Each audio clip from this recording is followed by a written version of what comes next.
Tengan todos muy buenos días. Hoy es viernes 26. Como todos los días, le doy gracias a Dios porque me permite estar con ustedes. Nos permite tener esta conexión mágica y espiritual que tenemos todas las mañanas. A todos ustedes, muchas, pero muchas, muchas gracias. Quiero también agradecer a la directiva del Colegio de Ingenieros de Venezuela, a su presidenta, la ingeniero Cecilia Roche, a toda la junta directiva, a los ingenieros que ayer estuvieron en el foro que se desarrolló en su sede, hablando sobre el fraude constituyente, a donde tuvieron la gentileza de invitarme para hacer una exposición sobre el tema, sobre el fraude. A todos ellos, de verdad, gracias. Allí pues también estuvimos acompañados del licenciado Tarazona, otros que expusieron, el ingeniero Orlando Peñalosa. De verdad que muy buenas exposiciones todas sobre el derrotero, qué hacer y tener por supuesto claro el tema del fraude y por supuesto en toda su dimensión, desde la elección, que es buena parte de lo que explicaba ayer. Igual, después estuvimos en la Universidad de los Andes, en el núcleo universitario donde doy clase. Allí tuvimos un encuentro con los docentes, eh, una importante representación convocada por APULA, la Asociación de Profesores de la Universidad de los Andes, y la intergremial de los sindicatos de empleados y obreros. Y también entonces les agradezco a ellos por haberme permitido, junto al doctor Francisco Sánchez y al doctor eh, David Niño, pues ser los expositores en este importante foro que le sirve a la academia, le sirve por supuesto a todos los profesores y donde fundamentalmente se aclararon muchísimas, pero muchísimas dudas. De verdad entonces que gracias por estos eventos. Vamos a comenzar nuestro análisis el día de hoy en, en una encuesta. Por esto es una encuesta de la empresa Gallup Internacional y nos arroja cifras que son bastante interesantes. La organización Gallup explica en su encuesta que existe un deterioro sufrido en la percepción de felicidad del venezolano en los últimos 10 años. Fíjese, esta encuesta medía, desde hace 10 años vienen midiendo el tema de la percepción de la felicidad del venezolano. En esos últimos 10 años pasó del 60% en el 2006 al 13% en el 2016. Vale decir, una caída violenta. En el 2006, el 60% de los venezolanos tenía una percepción de felicidad.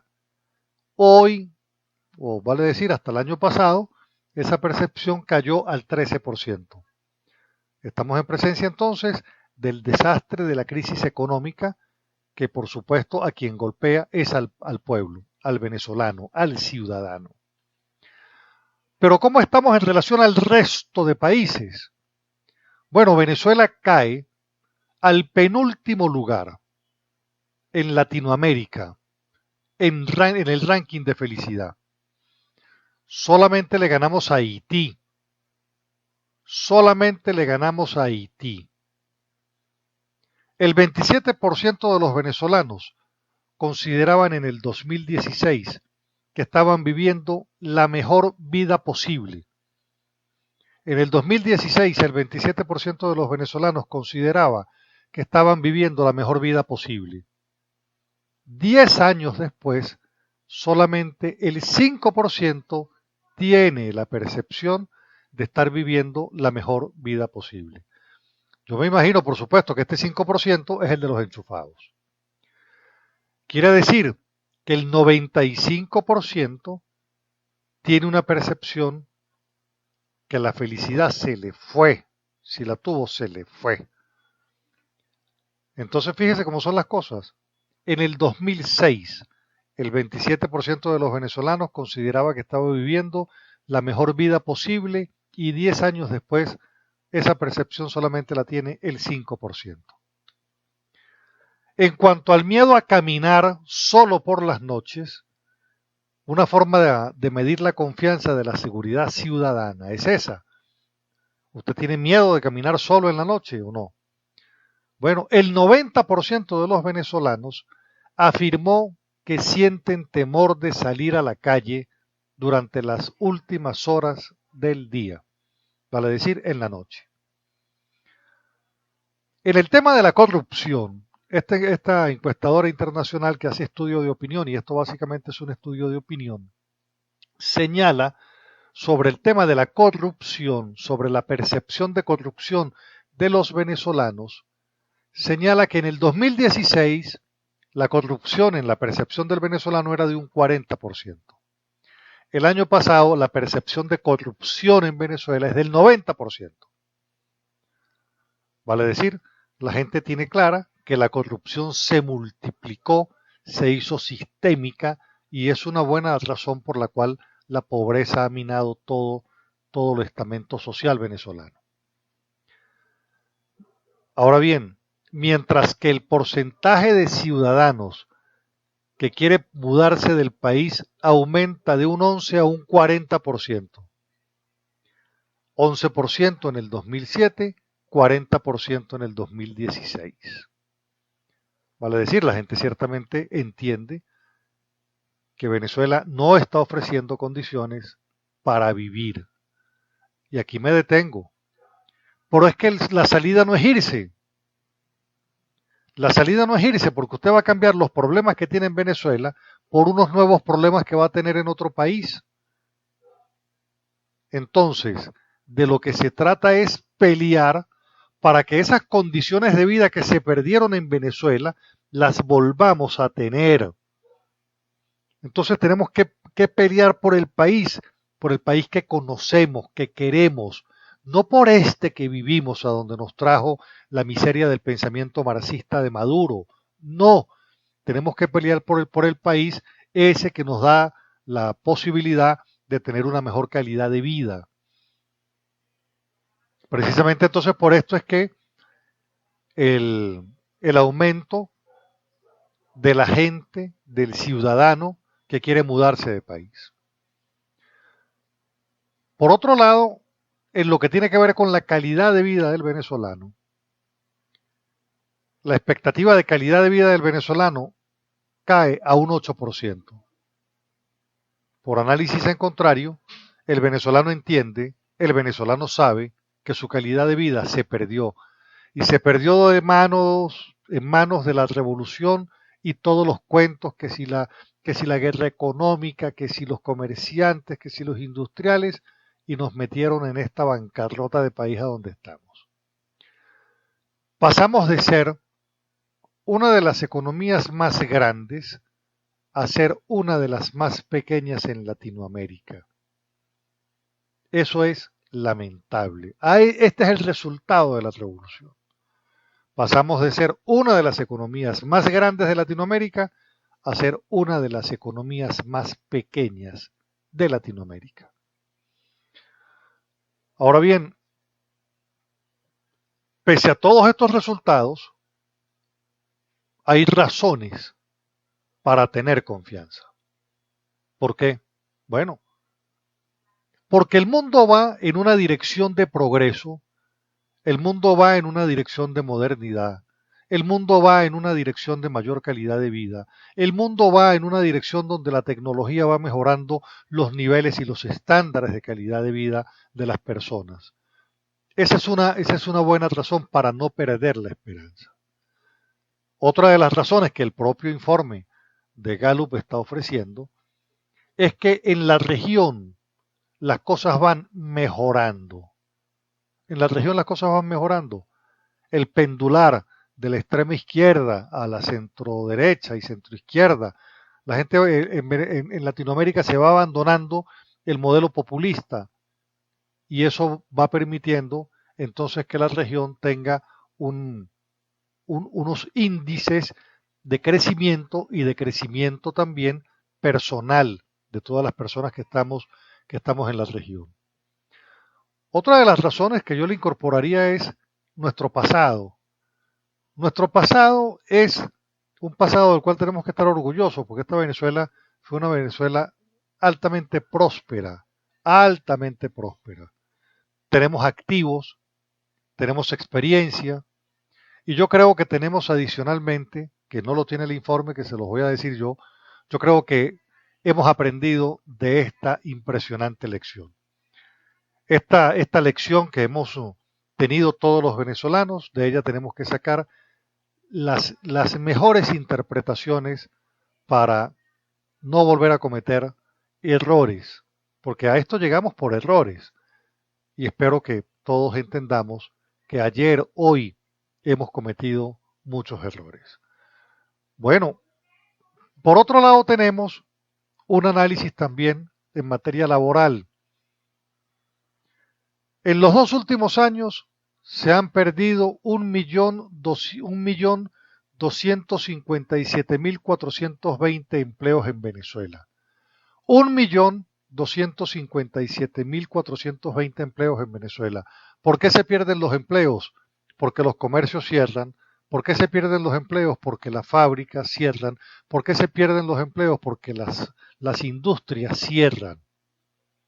Y cierran como consecuencia del ataque permanente a la propiedad privada y a la libertad económica.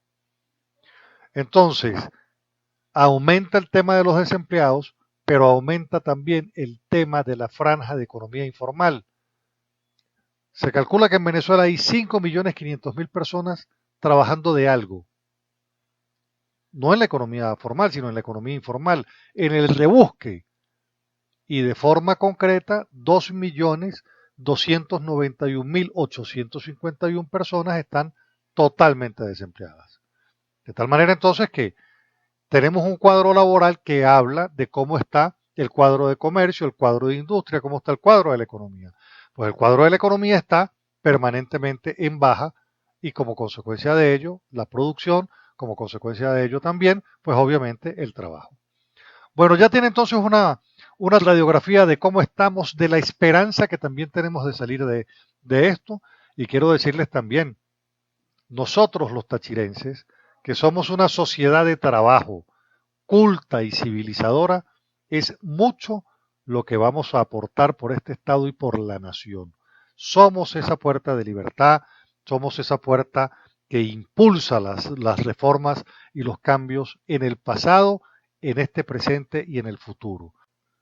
Hace días no, la semana pasada presentamos los escenarios posibles de las salidas de esta crisis en la que estamos. No es fácil las salidas de la crisis, y sin lugar a dudas no es sencillo. No obstante, es importante destacar que muchos preguntan, ayer me lo preguntaban en una reunión, me decían, pero ¿cómo sería la Venezuela posterior a esta circunstancia en la que estamos? Y sin lugar a dudas hay que hacer anuncios, previsiones, pero si nosotros consideramos que hay razones por las que llegamos a esta dolorosa crisis, a esta tragedia, es importante entonces cortar de raíz esa circunstancia que nos trajo a esta condición. Entonces, eh, es importante señalar que nosotros tenemos que avanzar a un Estado liberal, a un Estado totalmente liberal, donde el capitalismo sea un capitalismo para todos. La base de los liberalismos clásicos, sin lugar a dudas. Nosotros tenemos que entregarle al Estado las responsabilidades que son del Estado. El Estado tiene que tener funciones que le son propias para que la sociedad pueda tener bajo su responsabilidad el resto. Las funciones del Estado son la seguridad, la justicia, la obra pública de infraestructura física.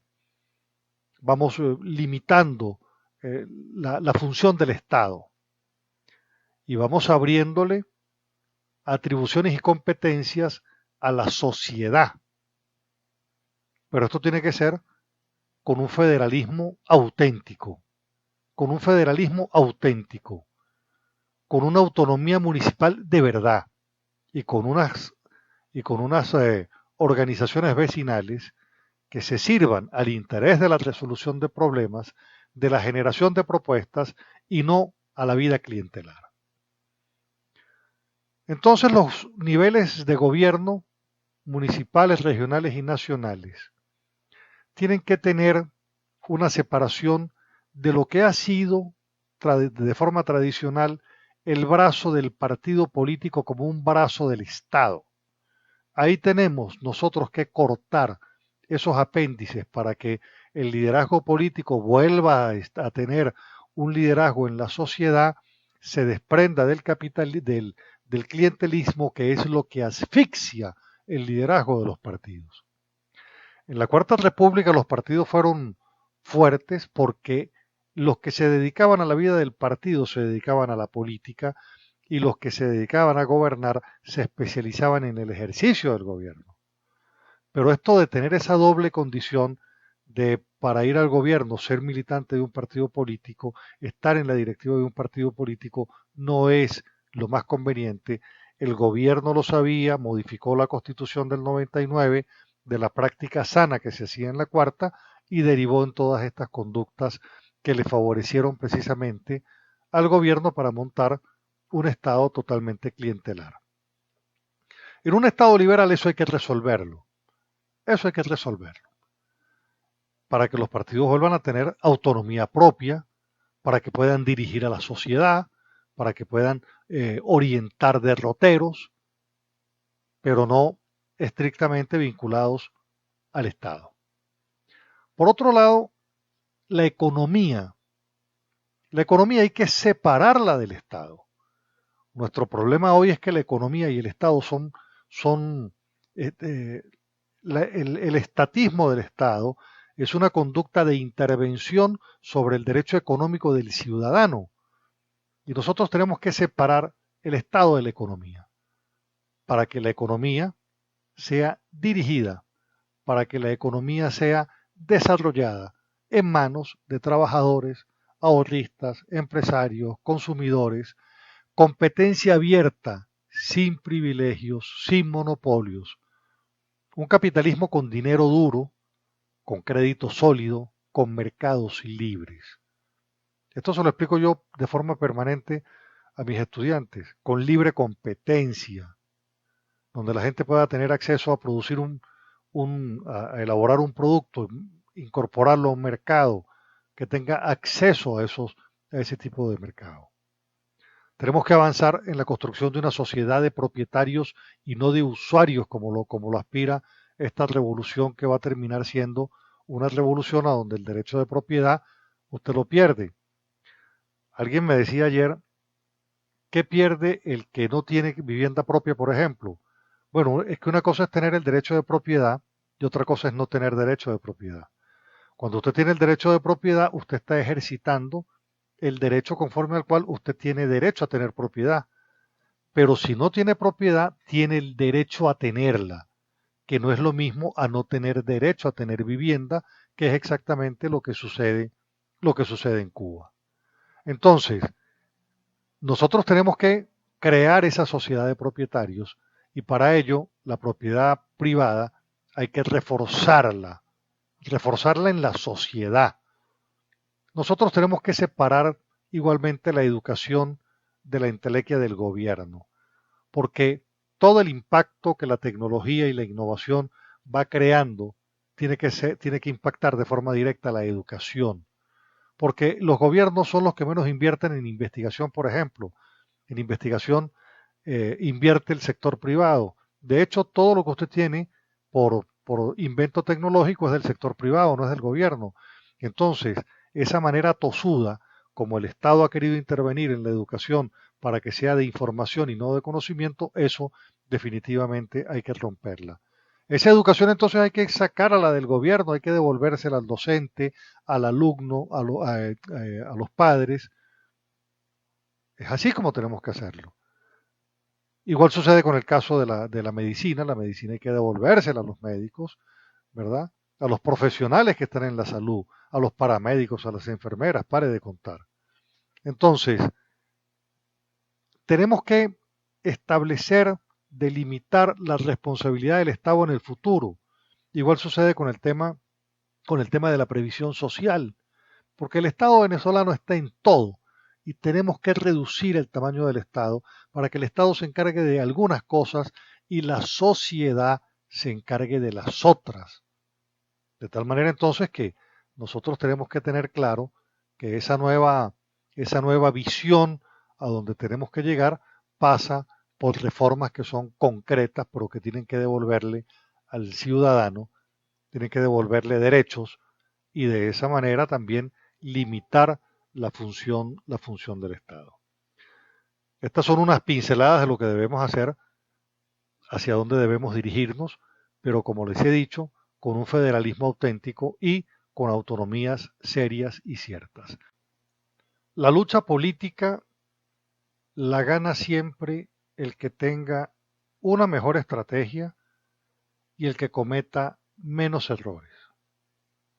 El que cometa menos errores siempre va a ganar si tiene los objetivos y las estrategias claras.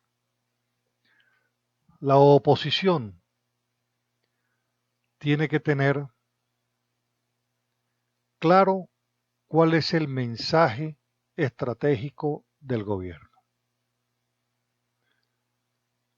Porque nosotros somos los que tenemos que elaborar la estrategia democrática y la estrategia pacífica.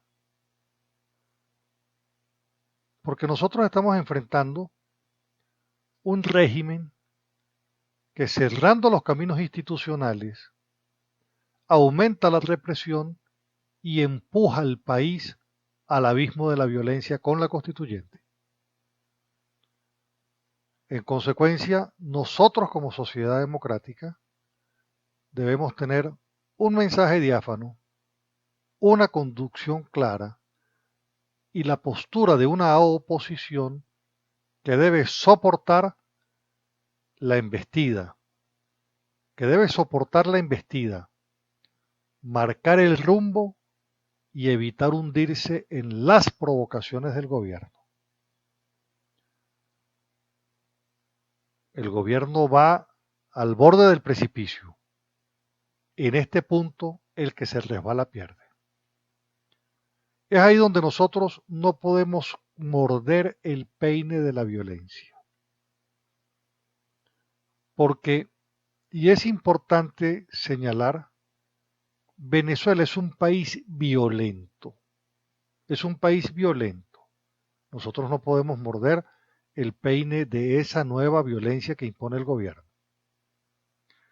Fíjese que el propio Ministerio Público, en su informe del 2016, registra 21.752 homicidios para una tasa récord de 70 por cada 100.000 habitantes, 12 puntos mayor a la que se calculó en el 2015. Más de la mitad de las víctimas, 12.069, tenían entre 15 y 30 años de edad, de acuerdo con ese mismo balance. 86.6% de los homicidios se cometieron con armas de fuego. La Fiscalía General de la República en ese informe señala que imputó a 2.241 funcionarios, 2.241 funcionarios el año pasado por violaciones de derechos humanos. La policía en el informe del año pasado asesinó 4.667 personas y solo en el marco de esta operación de liberación del pueblo, OLP, que está dedicada al tema de los barrios, cayeron 241 ciudadanos. Todos estos datos son datos oficiales que sirven solo para entender que en el país se desarrollan las protestas en las que ya han muerto 50 venezolanos. Este régimen madurista está administrando la violencia, la ejecuta y la difunde. Silencia la voz de la dirigencia opositora, va la dirigencia opositora condenando excesos, criminaliza el gobierno a la sociedad democrática que pide elecciones y salidas institucionales a un régimen que solamente quiere mantenerse en el poder. Y estamos en presencia de una circunstancia conforme al cual se quiere desacreditar la lucha por la libertad. Es inaceptable y no podemos aceptarle a nadie que se nos tilde de terroristas por pedir respeto por la moribunda Constitución bolivariana. En la violencia es donde ellos se sienten cómodos, sembrando el caos, la destrucción, convencidos de su fuerza militar y paramilitar. Con eso quieren aplastar, diciendo que van a imponer la paz. Hay un punto que es altamente importante, porque quiero que sepan que cuando usted agarra el manifiesto del Partido Comunista, el gobierno ha cumplido al pie de la letra la implantación del comunismo, cómo se implanta el comunismo. Una de las cosas que precisamente proclama es acabar con la burguesía. Y es precisamente por eso que promueven el saqueo, para acabar con la burguesía. Y usted, ciudadano que me escucha, debe evitar que eso suceda. Negocio que se cierra, fábrica que se cierra, le sirve al gobierno comunista que quiere finalmente una constitución para declarar el Estado comunista. Entonces, nosotros tenemos que tener una concepción clara sobre esto y sobre ello tenemos entonces que elaborar la propuesta política que permita hacer una presión suficiente, constante, sobre una premisa. Cuando la base se mueve, lo de arriba se mueve, se cae. Los promotores de la anarquía les gusta el tema, ese anárquico, pero lo que no podemos hacer es desmotivar ni desmovilizar. El gobierno trata de amedrentar con estos asesinatos. Fíjese que el propio ministro de la Defensa sale a responderle a la fiscal. Entonces, los militares actuando en función política, respondiéndole cuando la responsabilidad del ministro Reverol fue totalmente desnudada por las pruebas de la fiscal. Entonces, nosotros tenemos que estar persuadidos de la estrategia de ellos y nosotros por encima de la de ellos establecer el marco de referencia y de actuación que nos permita avanzar ganando. Que nos permita avanzar ganando. Bueno, ya terminamos. Esta tarde a las 5 voy a estar con el licenciado Javier Tarazona y con el doctor David Niño en Altos de Paramillo, 5 de la tarde, al lado del liceo. Cordialmente los espero allá. Dios los bendiga a todos. Regáleme usted a mí también su bendición. Nos encontramos mañana en este mismo espacio con el inmenso favor de Dios. No, el lunes, con el inmenso favor de Dios. Que tengan un excelente fin de semana. Gracias. ¿Sí? Los quiero mucho. Muchísimas gracias. Que la preciosa sangre de Cristo nos cubra y nos proteja con su manto. Muchas gracias.